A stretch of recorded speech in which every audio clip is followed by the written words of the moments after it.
Nədən sonra ayağında belə problemlər yəni? Əməliyyat olunmusan.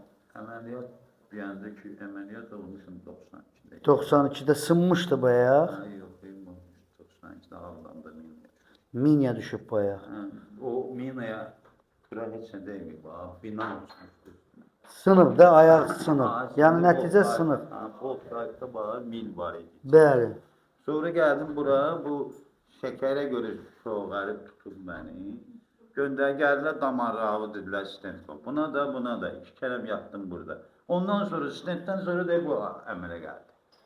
Bu yara mütəmadi olaraq açılırdı, bağlanırdı. Bu yox, bu açılırdı, bağlanırdı. Bu sonradan deşildi. Bura sağaldı, bura deşildi.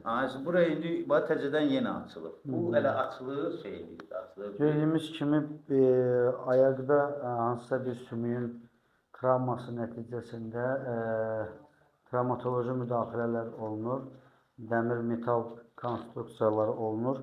O nöqteyi nəzərdən elə bir hallar olur ki, ondan sonra osteomiyelit deyilən bir xəstəlik meydana çıxır. Yəni sümüklərdə reaksiya nəticəsində sümük toxumasının çürüməsi və belə bir trafiki yaralar, ilinli mötəviyyatların ifrazatı baş verir.